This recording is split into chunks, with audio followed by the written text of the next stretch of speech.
میں نے جو متعدد مواقع سے آیات مبارکہ آپ کو سنائی کہ ہر جگہ پر چوٹی کی چیز صبر ہے، آخری چیز جو بیان ہوتی ہے وہ صبر ہے۔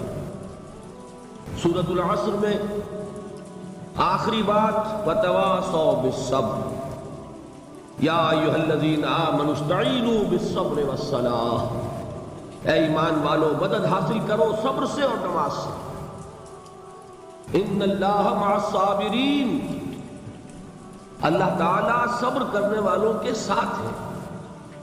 اور پھر آگے چل کر وبشر الصابرین الذین اذا اصابتهم مصیبۃ قالوا انا للہ وانا الیہ راجعون، اے نبی بشارت دیجئے، خوشخبری دیجئے ان صبر کرنے والوں کو کہ جن پر جب بھی کوئی تکلیف یا مصیبت نازل ہوتی ہے تو کہتے ہیں کہ ہم اللہ ہی کے ہیں اور اللہ ہی کی طرف ہمیں لوٹ جانا ہے۔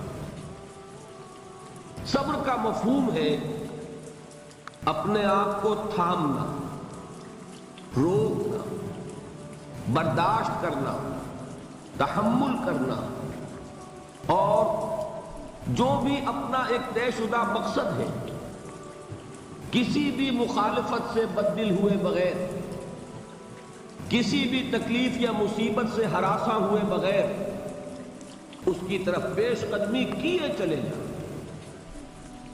بڑی سخت سردی پڑ رہی ہے، فجر کا وقت ہے، گرم پانی کا اہتمام نہیں ہے، اب اس وقت فجر کی نماز کے لیے اٹھنا، ٹھنڈا پانی اگر ہے تو وضو تو کرنا ہوگا، اس ٹھنڈے پانی سے وضو کرنا، اس وقت لحاظ سے نکلنا ہی بہت مشکل، ٹھنڈے پانی سے وضو کرنا اور مصیبت۔ یہ جب تک انسان میں صبر کا مادہ نہ ہوگا ممکن ہی نہیں۔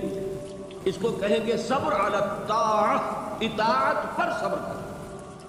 ناگواری محسوس ہو رہی ہے لیکن اس ناگواری کو برداشت کرتے ہوئے انسان اللہ کے حکم کے اوپر جمع رہے، اللہ کے حکم پر عمل کرے۔ یہ کیا ہے؟ یہ صبر ہے۔ اگر یہ صبر نہیں ہے تو ظاہر بات ہے کہ انسان اللہ کے اس حکم پر عمل نہیں کر سکے۔ صبر کا مادہ نہیں ہوگا تو آپ کام نہیں کر سکیں گے۔ اور اسی کا ایک دوسرا رخ ہے، جب آپ دعوت حق کے لیے کھڑے ہوں گے پہلا قدم کیا آتا ہے؟ استہزاء، تمسخر، مذاق اڑانا، جس کی میں مثال اب دینا چاہتا ہوں محمد الرسول اللہ صلی اللہ علیہ وسلم کی شخصیت سے۔ دیکھیے ہم کیا اور ہماری بساط کیا، ہم کیا مبلغ ہوں گے، کیا داعی ہوں گے، ہمارے اپنے دامن پر داغ ہوتے ہیں، لیکن یہ کہ محمد الرسول اللہ کے دامن پر کوئی داغ تھا؟ ان کو تو سارے مکے والے الصادق الامین کہتے تھے، نہایت محبوب شخصیت تھے، ان کے لیے تو جا صادق، جا الامین، یہ الفاظ سننے میں آتے تھے، آنکھوں کا تارا۔ لیکن جب آپ نے دعوت اب شروع کی، اب قرآن مجید میں دیکھیے کسی نے کہا مجنون ہو گئے، دماغ خراب ہو گیا، پاگل ہو گئے، اجی شاعر ہے، کچھ شعر جوڑ لیتے ہیں ہم پر بہت جماتے ہیں۔ کسی نے کہا ساحر ہے، کچھ جادو سیکھ لیا، یہاں تک کہ ایسے بدبخت بھی پیدا ہوئے، قرآن میں ہے ساحر کذاب، سحر کرنے والا جادوگر نہایت جھوٹا۔ یہ الفاظ کہے جا رہے ہیں کس کی شان میں؟ محمد الرسول اللہ صلی اللہ علیہ وسلم۔ قرآن میں نقل کیا گیا یا ایھا الذی نزل علیہ الذکر انک لمجنون۔ کبھی آپ نے اس کا ترجمہ سوچا؟ وہ شخص، دیکھیے تصور کیجئے حضور جا رہے ہیں، تشریف لے جا رہے ہیں، کسی دعوت میں ہے، تبلیغ میں، یا ویسے ہی تشریف لے جا رہے ہیں، اور کوئی ایک جمگھٹا ہے لوگوں کا، ادھر سے فطرہ آتا ہے، تیر کی طرح لگتا ہے دل میں جا کر محمد کے صلی اللہ علیہ وسلم۔ اے وہ شخص جس کا یہ خیال ہے کہ اس پر کوئی ذکر نازل ہو رہا ہے، ہمارے خیال میں تو تمہارا دماغ خراب ہو گیا۔ یا ایھا الذی نزل علیہ الذکر انک لمجنون، کہا کہ نہیں؟ اور یہ نہ سمجھیے کہ حضور صلی اللہ علیہ وسلم کے قلب مبارک کو تکلیف نہیں ہوتی تھی۔ میں قرآن سے ثابت کروں گا، میں کہیں کوئی کہانیاں بیان نہیں کرنا چاہتا۔ قرآن نے کہا وَلَقَدْ نَعْلَمُ انک یضیق صدرک بما یقولون، اے نبی ہمیں خوب معلوم ہے صلی اللہ علیہ وسلم کہ جو کچھ یہ لوگ کہہ رہے ہیں اس سے آپ کا سینہ بھجتا ہے، یہ جو گھٹن ہوتی ہے، صدمہ ہوتا ہے۔ انک یضیق صدرک بما یقولون، ہمیں خوب معلوم ہے کہ جو کچھ یہ باتیں آپ کو سننی پڑ رہی ہیں، یہ کڑوی کسیلی باتیں، یہ جو فقرے چست ہو رہے ہیں، استہزاء ہو رہا ہے، تمسخر ہو رہا ہے۔ سورہ ہجر میں ہے، ایک جگہ کھڑے ہوئے لوگ قرآن کا مذاق اڑا رہے ہیں، بھائی فلاں آیت تم لے جانا، فلاں آیت میری ہوگی، اس کے ٹکڑے کر رہے ہیں، اس کے ٹکڑے حصے بکھرے کر کے قیمہ بنا کر ان آیات کا تمسخر اڑا رہے ہیں۔ ایک جگہ قرآن مجید میں مذکور ہے کہ فرشتوں کا مذاق اڑ رہا ہے، بھائی یہ دیکھو محمد نے کہا ہے صلی اللہ علیہ وسلم کہ جہنم پر تو کل 19 فرشتے ہیں، علیہا 19 قرآن میں آیت نازل ہوئی۔ ایک پہلوان کہتا بھائی 10 کو تو میں سنبھال لوں گا، باقی 9 کا تم انتظار کر دو۔ یہ باتیں آ رہی ہیں حضور کے کانوں میں، کلام الہی کے ساتھ کیا سلوک ہو رہا ہے، مجھ پر کیا فطرے چست کیے جا رہے ہیں، مجھ پر جس طریقے سے استہزاء اور تمسخر کا رویہ اختیار کیا گیا ہے، دل بھج رہا ہے، دل میں صدمہ ہے۔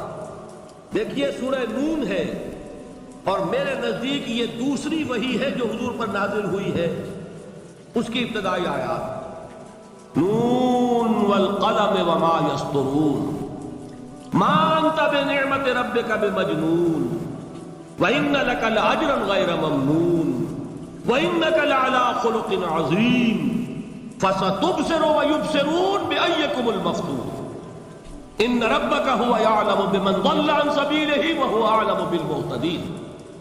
نون، قسم ہے قلم کی اور جو کچھ یہ لکھتے ہیں۔ اے نبی آپ اپنے رب کی نعمت سے مجنون نہیں ہیں۔ یہ کیوں کہا جا رہا ہے؟ حضور کو جو صدمہ پہنچا ہے وہی نازل ہوئی ہے دل جوئی کے لیے، تسلی کے لیے۔ آپ کیوں برا منا رہے ہیں؟ اے نبی آپ کیوں صدمہ اور رنج اور اندوہ محسوس کر رہے ہیں؟ ان بدبختوں کے کہنے سے کوئی آپ مجنون ہو جائیں گے؟ ما انت بنعمت ربک بمجنون وَإِنَّ لَكَ لَأَجْرًا غَيْرَ مَمْنُونَ، آپ کو جو یہ صبر کرنا پڑ رہا ہے، آپ کو جو یہ جھیلنا پڑ رہا ہے، اس کی وجہ سے آپ کو وہ اجر ملے گا جس کا سلسلہ کبھی منقطع نہیں ہوگا۔ وَإِنَّكَ لَعَلَىٰ خُلُقٍ عَظِيمٍ، اور اے نبی آپ تو خلق عظیم کے حامل ہیں۔ آپ کا اخلاق، آپ کا کردار، آپ کی سیرت، آپ کی شخصیت میں طہارت، نفاست، پاکیزگی، آج تک دنیا نے کوئی پاگل، کوئی مجنون ایسا بھی دیکھا؟ یہ ساری باتیں اللہ تعالیٰ حضور کی دلجوئی کے لیے فرماتے ہیں۔ اس سے آپ اندازہ کیجئے کہ کتنا صدمہ ہوتا ہوگا۔ یہی ہے، اس ساری چیز کو جمع کیجئے تو یہ چیز کیا ہے؟ وَاصْبِرْ عَلَىٰ مَا يَقُولُونَ وَاهْجُرْهُمْ هَجْرًا جَمِيلًا، صبر کرو اے نبی، صبر کرو اے محمد صلی اللہ علیہ وسلم، جھیلو اور برداشت کرو اس پر جو یہ کہہ رہے ہیں۔ یریدون لیطفئوا نور اللہ بافواہہم، یہ چاہتے ہیں کہ اللہ کے نور کو اپنے منہ سے بجھا دیں، پھونکے مار کے ہی بس۔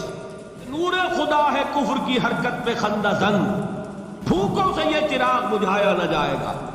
یریدون لیطفئوا نور اللہ بافواہہم واللہ متم نورہ ولو کرہ الکافرون، یہ چاہتے ہیں کہ اپنے منہ کی پھونکوں سے اللہ کے نور کو بجھا دیں، حالانکہ اللہ تعالیٰ تو اپنے نور کا اتمام فرما کر رہے گا، خواہ ان کافروں کو کتنا ہی ناگوار ہو۔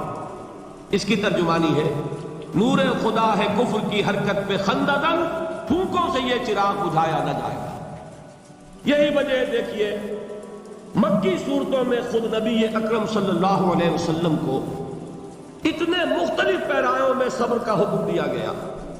کچھ مثالیں میں دے چکا ہوں، وَلِرَبِّكَ فَاصْبِرْ، اسی طریقے سے وَاصْبِرْ كَمَا صَبَرَ أُولُو الْعَزْمِ مِنَ الرُّسُلِ، اے نبی صبر کیجئے جیسے کہ صبر کیا ہمارے اولو العزم رسولوں نے۔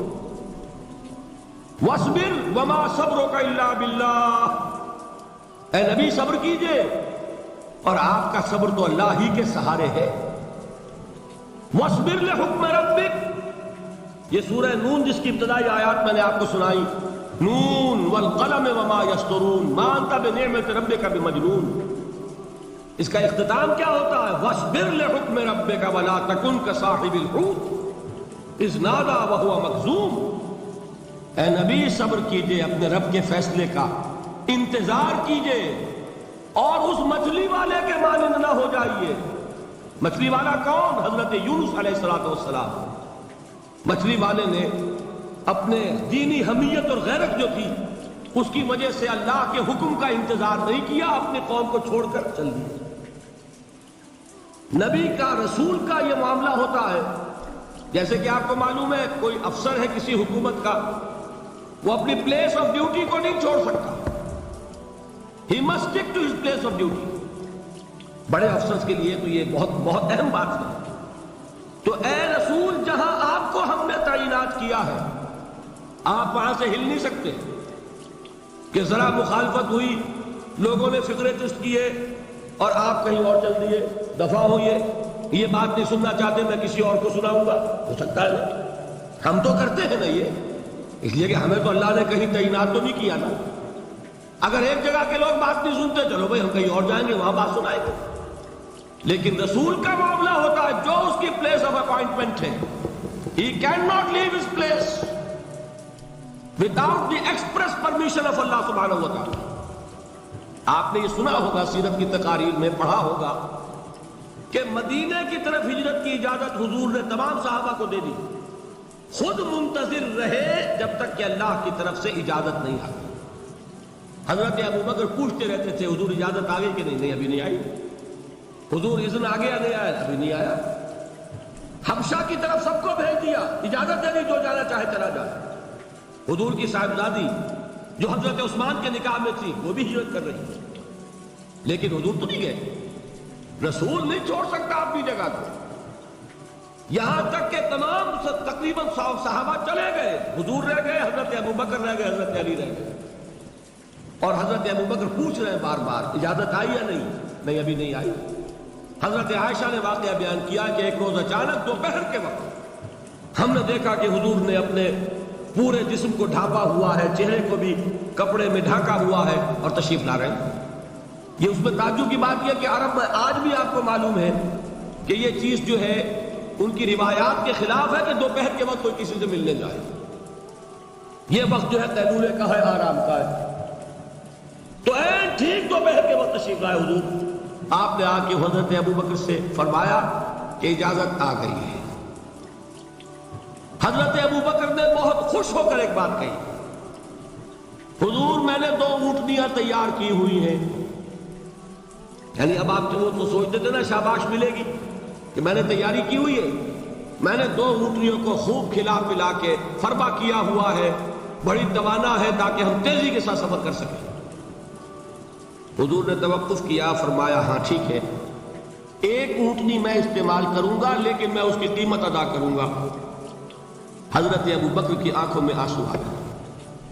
روتے ہوئے کہا حضور مجھ سے یہ مغایرت، کیا یہ جان اور مال کسی اور کے لیے ہے؟ آپ مجھ سے بھی کہہ رہے ہیں، میری اونٹنی جو ہے وہ بھی بلا معاوضہ آپ کو بولنے فرما رہے ہیں. یہ ہے محمد الرسول اللہ کی غیرت اور حمیت کا. اب دیکھیے ایک بات عجیب ہے، یہ رب اپنے ذہن میں رکھیے. اللہ تو صبر کی تلقین کر رہا ہے اپنے رسول کو، اور رسول یہی تلقین کر رہے ہیں اپنے صحابہ کو. صبر کرو، جھیلو، برداشت کرو، ہاتھ مت اٹھانا، کوئی جوابی کارروائی نہیں ہوگی، بلکہ اپنے اوپر جھیلو جو کچھ جھیلنا ہے، ڈٹے رہو، پیچھے مت ہٹنا، یہ صبر ہے. لیکن ہاتھ اٹھانے کی اجازت نہیں. چنانچہ اب ذرا چشم تصور سے دیکھیے، ابو جہل اس نے جو بدترین روش اختیار کی، وہ ایک خاندان تھا حضرت یاسر، ان کی اہلیہ حضرت سمیہ اور ان کے فرزند حضرت عمار رضی اللہ تعالی عنہم. یہ غلام نہیں تھے. حضرت سمیہ تو کنیز تھی لیکن یاسر غلام نہیں تھے. ان کی کہانی یہ ہے، واقعہ یہ ہے کہ یہ بہت نیک آدمی تھے. یاسر یمن کے باشندے، انہیں کو خواب میں بشارت ہوئی